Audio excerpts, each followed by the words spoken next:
তাদেরকে আজকে আসলে একটু ব্যতিক্রম একটা জিনিস দেখানো চেষ্টা তৈরি করতেছে। সেটা হচ্ছে দেখেন, এই হোটেলে ম্যাক্সিমাম মানুষকে হচ্ছে ভলেন্টিয়ার, তারা হচ্ছে ফেনী, নোয়াখালী বাংলাভাষীদের কাছে তারা ত্রাণ দিয়ে যাচ্ছে। ত্রাণ তারা কালেকশন করছে জনগণের কাছ থেকে, জনসাধারণের কাছ থেকে ত্রাণ কালেকশন করে তারা ভলেন্টিয়ার সার্ভিস দিচ্ছে। সেজন্য তাদের মধ্যে আমি কৃতজ্ঞতা জানাই, শ্রদ্ধা জানাই তাদের এই পরিশ্রম। কিন্তু আমার কথা হচ্ছে, জনগণ টাকা দিচ্ছে তাদেরকে এভাবে এনজয় করার জন্য না, এরকম প্রত্যেকেই এরকম নামি দামি হোটেলে বসে হাজার টাকা বিল করার জন্য না, তারা জনগণ থেকে টাকা কালেক্ট করেছে। টাকা কালেক্ট করে সেই টাকাটা পুরোটাই হচ্ছে সাধারণ মানুষের ঘর। অথচ দেখেন তাদের প্রত্যেকেই কি পরিমাণ প্রত্যেকে মুরগি, পোলাও, তারপর হচ্ছে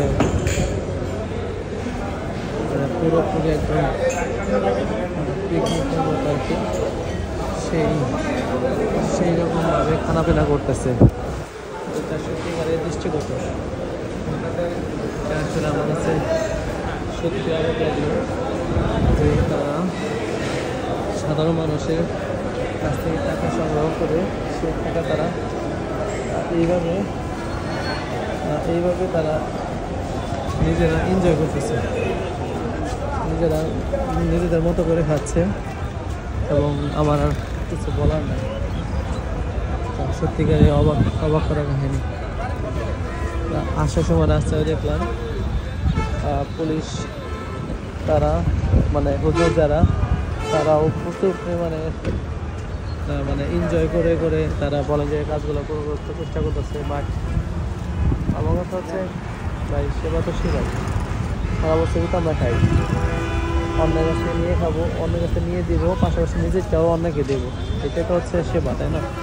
তারা হোটেল চান, এখানে প্রত্যেকটা খাবারের অনেক এক্সপেন্সিভ, অনেক খাবারের মূল্য অনেক বেশি। তারা এখানে এসে সাধারণ মানুষের কাছ থেকে এরকমভাবে তারা সাধারণ মানুষের টাকাগুলো তারা নিজেদের ব্যক্তিগত প্রয়োজন তারা খরচ করতেছে। এটা ঠিক না, আসলে আমাদের এইভাবে এটা ঠিক না। ঠিক আছে, ভালো থাকবেন, আসসালামু আলাইকুম।